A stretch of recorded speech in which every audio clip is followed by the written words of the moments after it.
Hello everyone, Silverstruck here. Welcome to the Silverstruck channel. This is my 10-ounce silver bar full stack video. Not sure I'll ever do a complete full stack video with all of my silver, but I'm happy to share with all of you my 10-ounce bar stack. There are 112 bars here, totaling 1,120 ounces of silver.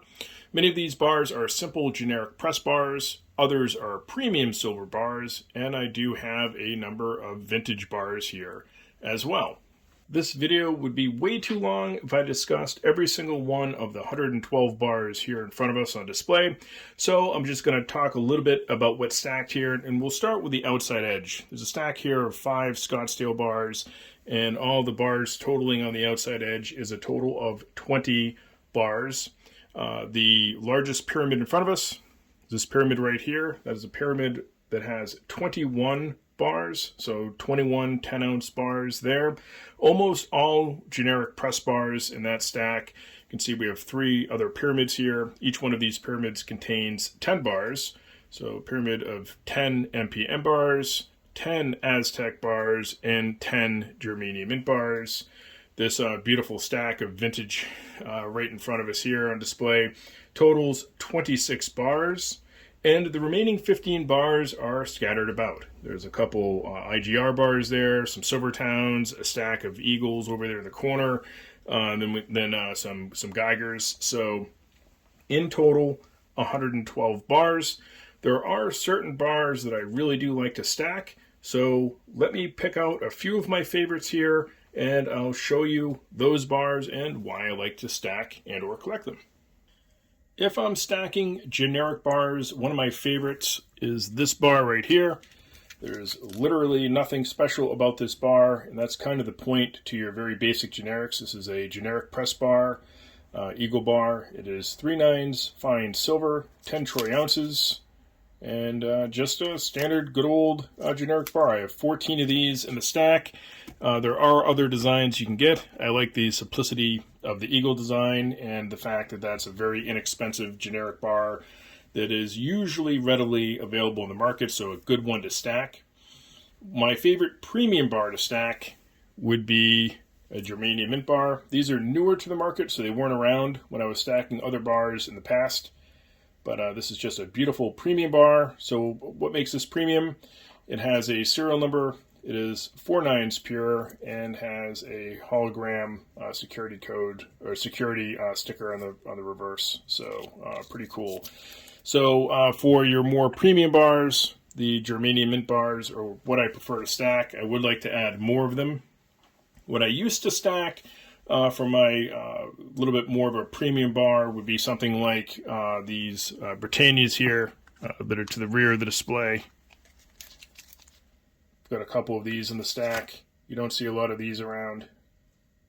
The good old Britannia bars. I'm sure most of you are familiar with the St. Helena bars. If you're into poured silver, one of my faves would be stacking MPM bars, Monarch Precious Metals. Here we have a nice poured bar. This is basically your generics of the poured world if you're into poured silver. This is a 3/9 fine bar. This is nicely done, has a nice look to it. You can handle it because it's poured silver. Another poured silver bar to look out for, though, would be something like this Silvertown here. This is another one that's not too expensive. And this one you can see has some really nice pour lines, a little bit different of a shape. This is another 3/9 fine silver bar. And you get some nice pour marks there, some cratering in the reverse. So these are pretty cool. I do like the Silvertowns. So if you're into poured silver, either the Silvertown or the MPM great bars. My love for silver is your vintage varieties, and so that is a rabbit hole. All of you vintage collectors know what I'm talking about, so I'm just going to point out some favorite vintage bars I have. These aren't really for stacking as much as they are for collecting, and one good example of that would be this one right here.